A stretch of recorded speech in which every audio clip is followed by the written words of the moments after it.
and welcome back to the Cranky Old Gamer. We have finally returned after YouTube shut my other channel down for no reason at all. And I come back with one of my absolute favorite games of 2017 so far, based on my favorite television of all time, Buffy the Vampire Slayer. Yes, I am a die-hard Buffy fan. It is my favorite Joss Whedon work. It is one of the few shows that I've ever watched beginning to end at least 7 times. And it's a great game.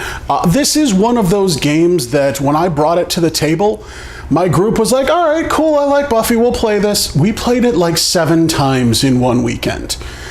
Between 2 different gaming groups, everybody wanted to play this game. It was the kind of game that when we were finished with our first round, rack them up, let's play it again. Gameplay is very simple, it's very streamlined, it is a very well-designed game. It was described as kind of halfway between Arkham Horror and Pandemic, because you're kind of going around picking up clues, but you're also going around similar to Pandemic, only instead of disease, it's vampires and demons. You start off with a whole map of Sunnydale, which is a very well-designed map, and then you choose one of 6 heroes: Buffy, Willow, Xander, Giles, Angel, or Spike. You choose a big bad, either at will or at random.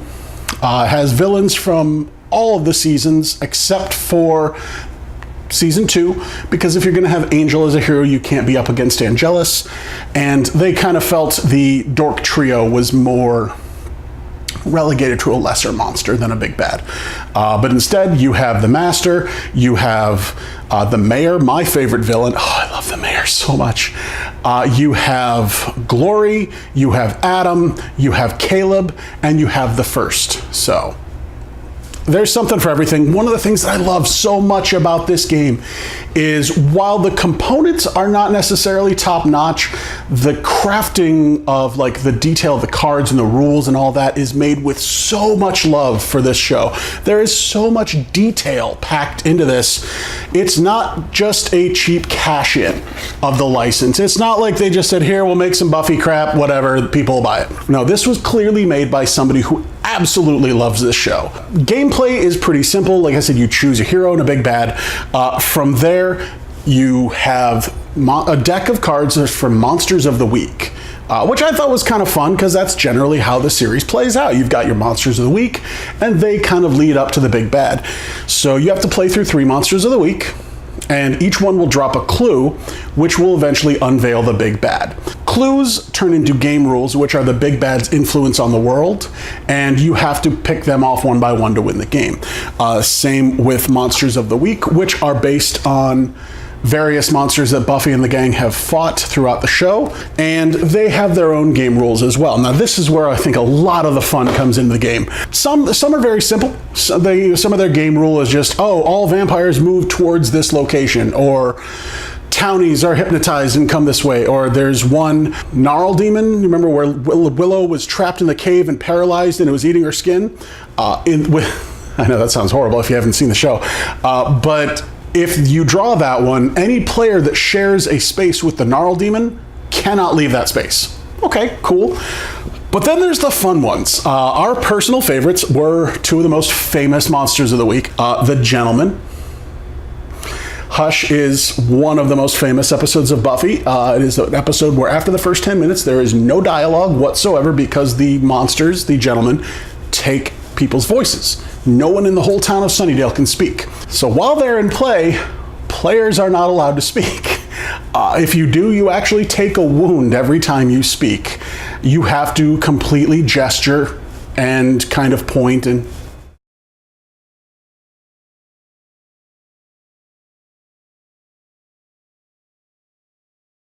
then once you've defeated the gentleman, then you can speak again. The other one, you know where I'm going with this one, the other, possibly the most famous episode of Buffy, Once More with Feeling, the musical episode. While Sweet is in play, players are not allowed to speak. They have to sing everything they say.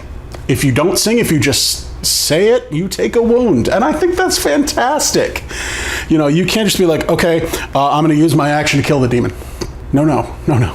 I'm going to slay the demon with my weapons. You have to sing it. It's so much fun. It's just silly fun, and I really love this game. Once you've defeated your monster of the week, like I said, you unveil the big bad, but there's more to it. Every round you spawn vampires and demons. They're kind of your basic bads. They're not quite a monster of the week, but they're always present. They're always moving. There are also townies. Players share a health bar. It's called the Apocalypse Track. If you share a space with a non-stunned vampire or demon at the end of a round, you take a wound. Wounds can be healed. That's fine. There are healing potions. There are characters with abilities to heal. That's great. If a townie dies, they go on the Apocalypse Track, and they cannot be healed. And if that Apocalypse Track gets to 13, game is over. So you really, even though you want to focus on killing the monster of the week and the big bad, you really want to focus on saving those townies. So let's go ahead and take a look at the components of the game, shall we? And here we have the lovely town of Sunnydale. There's going to be a lot of locations that fans of the show are going to recognize. We've got the Hellmouth, the Bronze, Sunnydale High, Hellmouth right below it, the Initiative Base, Glory's Mansion, Summer's Residence, all kinds of places that you're going to love and know. Choose a character, one of the 6, and you have these little tokens. My only complaint with these tokens, the little standees, is I hope that you know the show and that you know the name of the character you're playing, because the standee completely covers their name. Great, just what you need. Over here, each player has a character. I chose Rupert Giles for this. You have 4 actions, and you have 4 action tokens. When you take your action, you flip it, and then it says used. You can search, fight, use, or move. Now, when you move, you can move anywhere. You don't have to follow these paths. That was a mistake that we made. These paths are for vampires, demons, and townies, not players. All characters also have a special move. Each character has a different ability. For example, Giles, he can reveal the top 2 items and discard 2 and keep 2. He also has the passive ability of keeping 1 extra item. There's all kinds of different cards down here. You've got your plot cards, which go with your villain. Each villain gets a faceplate. I chose Mayor Wilkins for this example because he is my favorite villain. You got items, which are pretty generic. Magic supplies, tomes, garlic, weapons, stakes, there's a difference. You have your event cards, artifacts, which are special items, and your monster of the week. There's also an evil card. I love the evil card. Throughout the show, literally every character has gone evil at some point. So for 1 turn, you can be made evil. You make a symbol check and find out which evil action you take. And then at the end of the round, you stop being evil again. When an event card is drawn, let's see. A vampire lurks at Restfield Cemetery, so I would put this token on Restfield Cemetery. A townie needs help at Angelus's mansion. I would put this token at Angelus's mansion. You could also spawn demons. Demons can only be killed by a weapon, whereas a vampire can only be killed by a stake. However, if a townie is killed, they are placed on the Apocalypse Track. One of the things that I do love are the artifacts. As I said before, they are specific items that have ties to various episodes. And what's cool about them is you generally want to have them because they tend to be very powerful. However, you have no control over what artifact you get, and some of them can really screw you over. For example, the Gem of Amara. If anybody remembers this one, it's the ring that Spike was looking for that makes vampires invulnerable.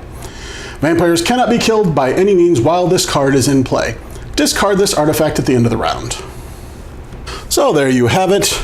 As I said, there are character plates for each character, big bad plates for each big bad. Artwork is decent, not great, but it's okay. It's pretty acceptable.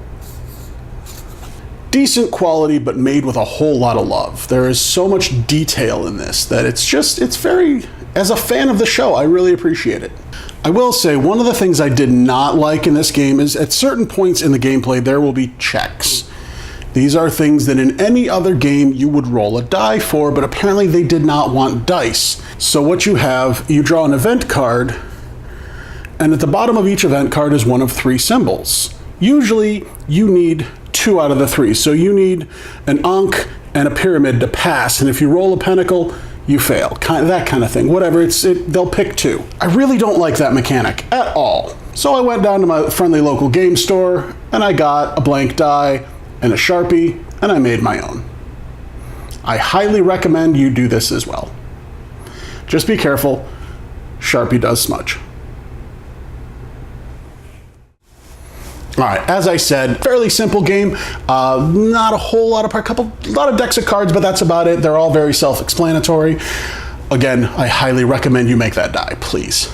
It's gonna make your life so much easier. Or even if you just take a regular die and like 1 to 2 is a pyramid, 3 to 4 is a pentacle, 5 to 6 is an ankh, whatever. Don't use the check system, I hated it.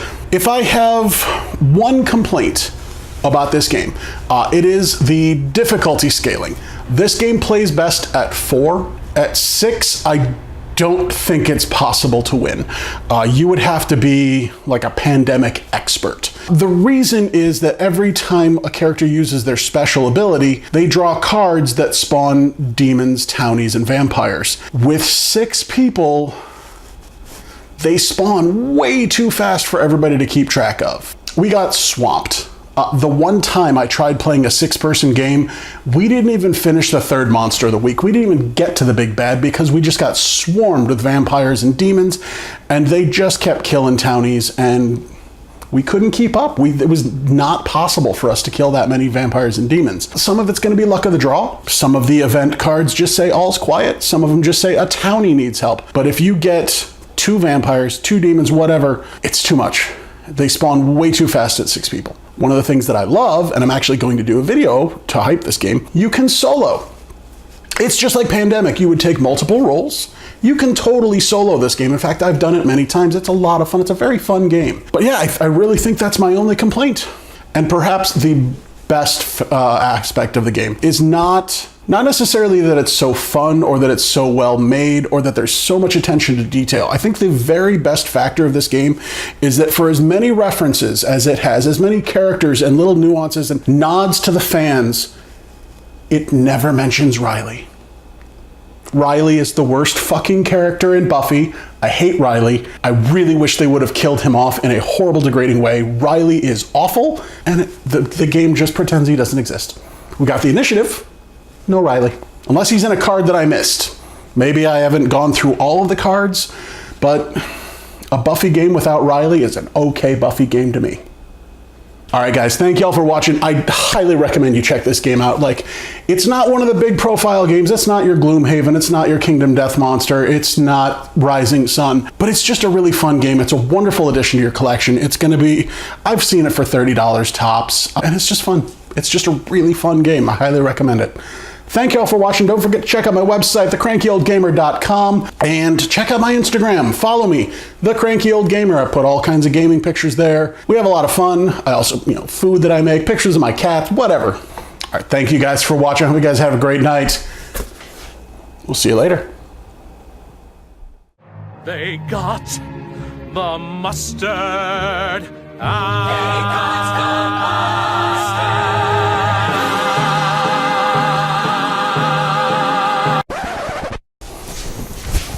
Wait, no, I'm sorry. I have one other complaint about the game. Again, nothing to do with the quality of the game itself. You see, I put all of my games on their side. Why do you do this, Jasco Games? Why? I have to put the game upside on its side for the logo. Oh, why do you do this? Why? Why? Okay, bye.